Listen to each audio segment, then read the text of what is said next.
You are with me, 0MD, and this is vlog number 36. The date is May 5, 2021. If you are new to this channel, welcome to the show. And if you're already subscribed, I now have a product sponsor, and this is near and dear to my heart. Cyberlink Power Director Mobile. It's the only editing software you will ever need, and it's available on both Android and iOS devices. I have used older versions of Power Director for PC to edit all of the old videos in this channel, and now I'm using it on my Android device. I started to subscribe to the mobile service during the COVID pandemic in 2020, and I'm only paying 1,550 pesos per year for the full featured experience, and I found that it's faster and more stable to encode on the phone than on the PC. If you haven't got Power Director yet, check out my affiliate link on the description box and on the screen. It's bit.ly/0md Power Director. Now, this show is about the infographic released by the World Health Organization. It's entitled 3 Factors to Help You Make Safer Choices When You Are in an Area of Widespread COVID-19 Transmission. I know, it's a mouthful. Trust me, it's even harder to make a YouTube title out of it. A little disclaimer, I'm a rural health physician from Olongapo City. I'm employed as a government worker here in the Philippines. Although we follow the WHO guidelines, I do not necessarily represent the WHO. My medical opinions should not be taken as a formal statement coming from our office, the Olongapo City Health Department. This is why this vlog episode is structured in a way that is more informal but informative. If you find that the local government in your current area doesn't share my opinions, please follow the AHJ or authority having jurisdiction. Use the comments down below when you have a question or you don't like what I just said. Now for the first factor, it says location. Location is very important. When you are having a gathering or you have to do something essential, you have to remember that open air spaces are safer than enclosed spaces. There's a slider in this infographic so you can visualize that there is some sort of grading to the factors or recommendations. Choose an open air location and you put yourselves and others at less risk. And choose a poorly ventilated space and you are likely to get COVID and transfer it to others.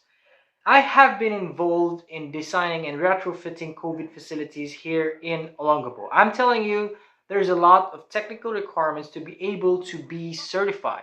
Churches, groceries, and malls don't have those requirements placed on them.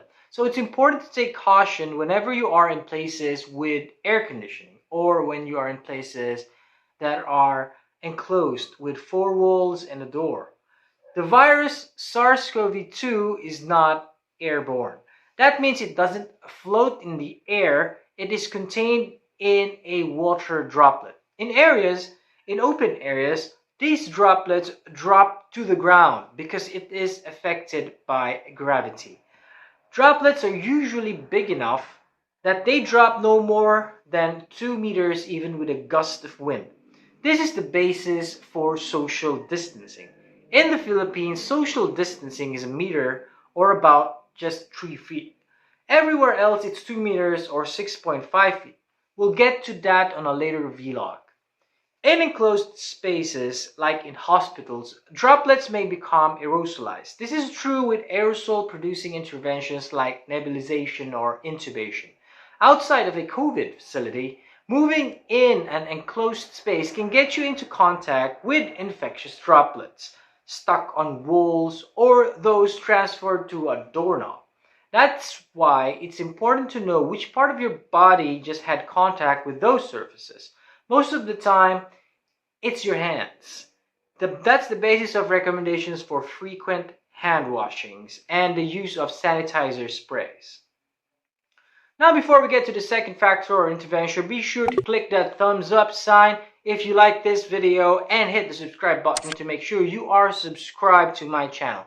Hit the bell for notifications and choose all to be notified when the next vlog will come out. The second factor is proximity. Under it says further away from others, safer than close together.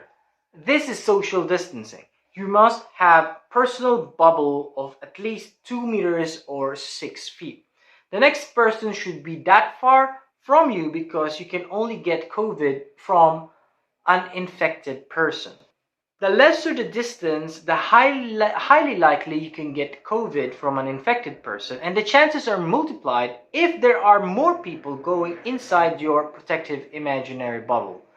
People are always reasoning to me, he wears a mask, I wear a mask, therefore we can get close to each other.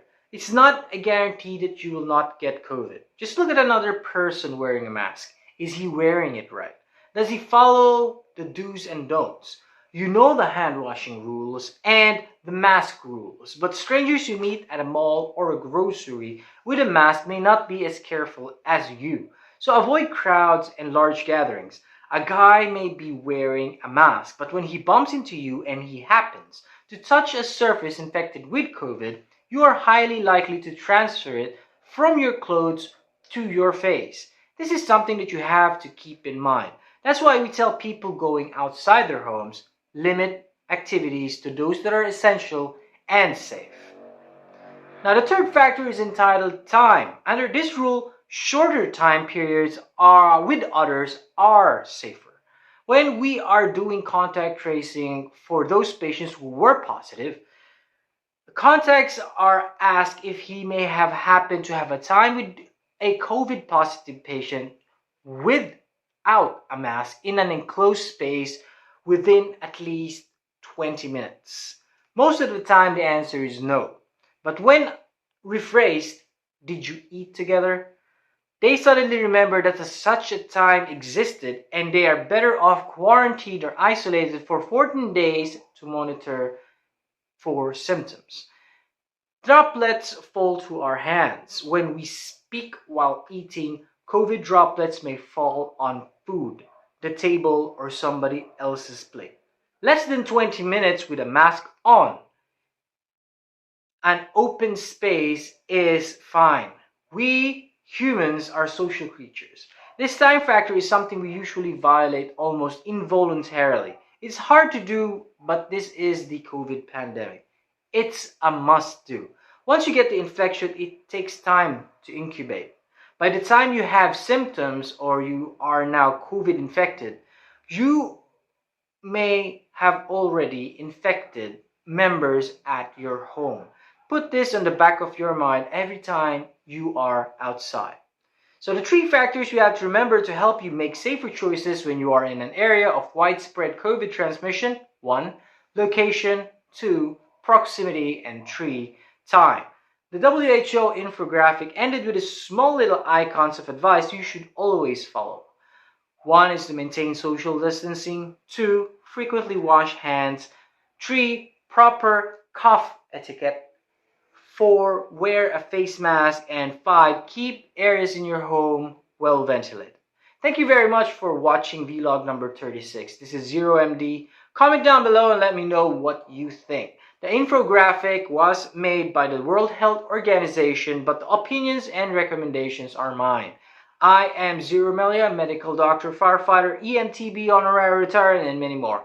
Also, if you find this post interesting, support my efforts through following me on Twitter, giving me a like on my Facebook page, and following me on Instagram. Also, give some love by accepting my invite on Sweatcoins. All the links will be down on the description box below. Transcript of this vlog will be on my blog. To that article will be down on the description below. Much love and big thanks to you guys. This is 0MD signing off.